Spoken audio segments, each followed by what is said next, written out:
Hi guys, the Amazing Gerpo here. Today is a pretty big sell-off, and I'm alive. So that means I did not get totally wrecked by this, but a couple of you did, and that's what we're going to talk about today. How do you protect yourself from these sell-offs? How do you even, become profitable?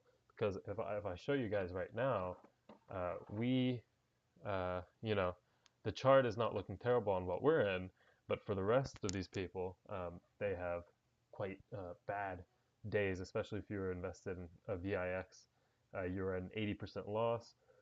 So we're going to talk about how to avoid these type of things, right? So one, we're going to talk about risk management, and I'm gonna focus this video on beginners. If you're not a beginner, you're pretty well seasoned. This isn't the video for you. I don't consider myself a very technical person. I won't be using anything too complex here.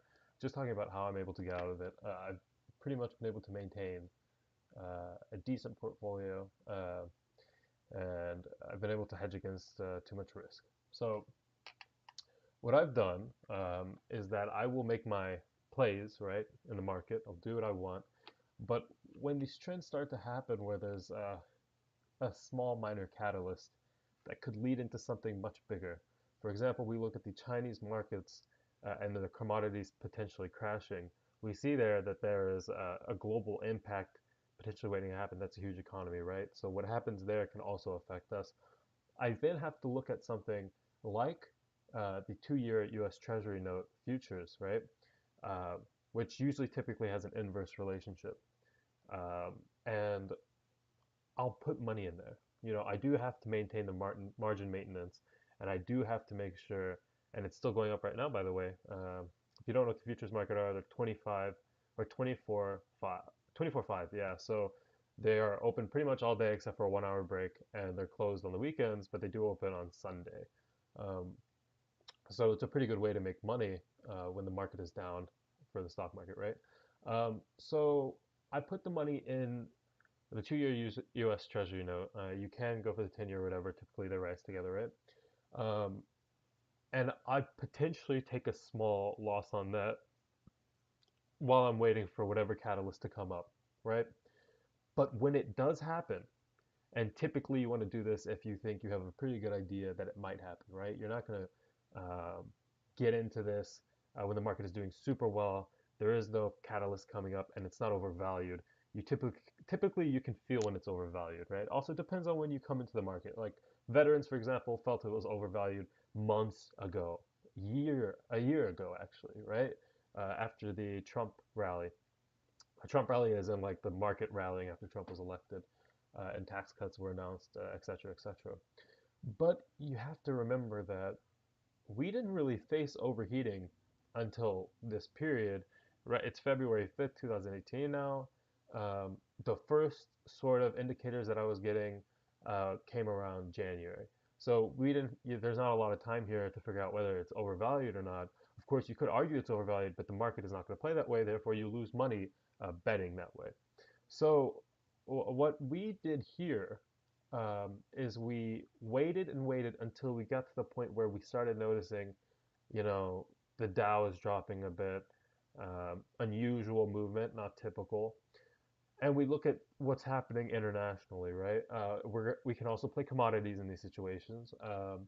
For example, right, wheat, it wasn't a terrible play a couple of days ago. When the market was doing terrible, it still was up. Now it's down though. Your best play was interest rates, but you could have gone into something. You could have gone into ores potentially. Um, Gold didn't do too hot, surprisingly. Natural gas is doing terribly. I wouldn't have gone in that.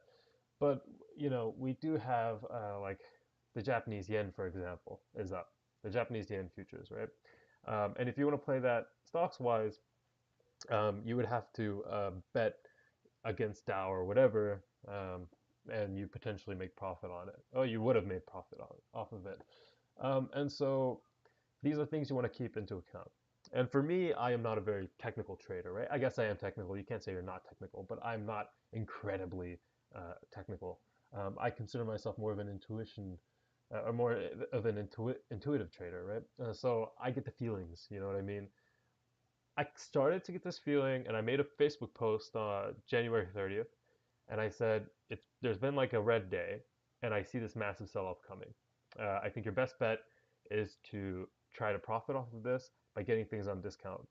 Of course, you have to be vague there because we don't know what the discount is, right? Is it 20% off somebody? No, right? I don't believe it's that big. I think we're facing a healthy correction. This is overdue in a lot of ways, but it's something that you kind of have to take into account when you see these type of rallies. They don't go on forever. In the market, gravity still exists, right? And you're going to the sky. You're going to the sky. One day you got to come down. And so um, like I said, you kind of want to be able to branch out into futures so you can play commodities, you can get into these things at cheaper prices. And you want to play that because what happens is I can see things that you can't. Because when I'm on the futures market, it's open 24/5, right? There will be indicators on the futures market that you're not going to be able to see at night because the market is closed. You'll only see it at open. But I can monitor some of these trends. You know what I mean? We do have the E-mini futures, right? So like E-mini Nasdaq 100, that is still moving right now.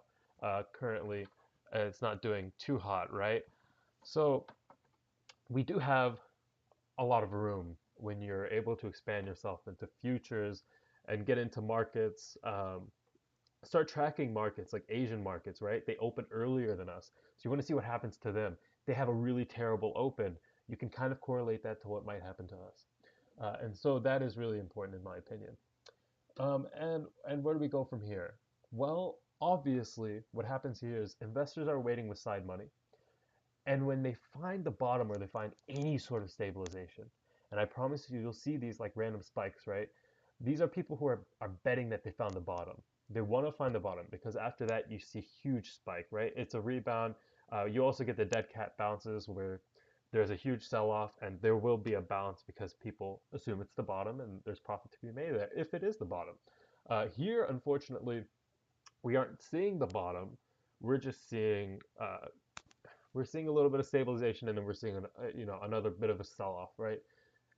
Jeanette Yeller, saying that everything is overvalued right now, or she said things are overvalued, right? Which is enough for investors to say, all right, I'm out, take my money out, right? That's an indicator. You see that, you typically want to trade off of it because other people will trade off of it, and therefore you kind of want to wait. You don't want to read these articles. When everyone says it's going to keep on going down, you typically want to buy in because they always do that, right? When everyone said Bitcoin is going up to $50,000, $100,000 per coin, you want to sell. Get the hell out, right? When everyone is buying, you sell. When everyone is selling, you buy. It is that simple, and you will make money doing that. As long as you're not making dumb plays with like penny stock or something. Everyone's saying sell, I should buy it. Well, no, there's a bit more justification in that sense with the penny stock. But if you're going against something like Micron Technologies, right? This is a value stock. This is pretty underrated compared to some of its competitors, undervalued. So when they're dropping, you really do kind of want to get in at some point when it's dropping because it will come back up, right? We can see that their future projections are only going up. You will be getting a good deal even if it does sell off a bit more after you enter. Don't try to just get the bottom here. The bottom is there, and it's a good place to be, right? You do want to get the bottom, but I believe you should attempt to get a good entry price, but be okay with the price you get and stick to it. Don't freak out when it starts to drop a little bit more, right? I stopped losing money once I was able to remain, solvent. And I was able to, okay, I might be down $700, right? But give it a week. And at the end of the week, I'm in the green, right? That is important. If you're not able to do that, you unfortunately will probably not have much success in these events and in trading in general. Um, and so yeah, that's pretty much what's happening now. That's some advice I can give you guys. Explore those topics. This is a very random video. It's kind of late at night, but I would hope that some of you prepared for some sort of drop. You had your stop losses, which wouldn't have helped in some cases. Would have went straight through. And so unfortunately, these things happen. This could be a really great buying opportunity for any newbies who want to get in. But once again, I'm telling you, get in if you can into the commodities market. Uh, Open an account with Tastyworks. Open an account with IB. Get your feet wet and all of these other things. currencies, commodities, options, stock. You want to go into everything because when something like this happens, there's always a way to profit off of it. And if you're not able to profit off of it, there's a way to recover some of those losses, recoup some of those losses by getting in, right, in a different way. So, for example, you could buy natural gas right now and be in a pretty good spot. It's down, but it's gonna go back up, right? We have indica it's reacting to what's happening in the market, but when the market starts to clear up, it then clears up as well. So you can follow that. You can make money off of that. Try to find what's the most profitable play here, and that's pretty much all I have. I will say I have been um, pretty excited by this because it's better that it happened now, right? We need this healthy correction. Even though for some people it's insane, they've been losing so much money. I get it, but it has to happen at some point. This is something that we've been waiting for, pretty much. Anyone who did not believe in the 30K to be hit pretty soon. So all of this is handable. Oh God, whatever. All of this is relatively not incredibly hard to foresee, but it is hard to time right. And I won't never be mad at it. You lost all your money because you timed this wrong. No, like it's very quick, right? These big traders, these big players, they know before you do. You want to catch on before everyone else does. You want to catch on and see some of these movements happening and realize there's a little bit of unusual volume here, and try to get in on it at that point. But there's not a lot that you could have done here, right? So props to everyone who was able to come out green. I understand you if you came out red. I was very close to coming out terribly red. So let's try to do well, right? Together. Um, it looks like Nasdaq is falling, right? Uh, S&P 500 is still falling, right? We're touching 2,563. We have the E-mini Russell 2000 is doing pretty badly.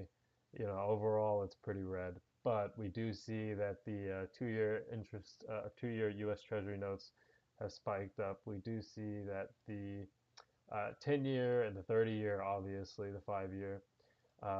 But we do see corn and wheat not doing exceptionally well. Wheat is not doing terrible, but obviously not something you want to play right now. Um, though, if you do believe in the dry weather conditions that people are talking about, then wheat might be a good player to get into. Right now it's at 440, so I'm not too sure about that, but we'll see. It might jump up to like 450 if anything happens, but we do have a global play on it. Russia uh, exporting quite a bit. So that's all I got for you guys. Hopefully you learned something. You might not have. Sorry if you didn't, but that's about it for me. Thanks.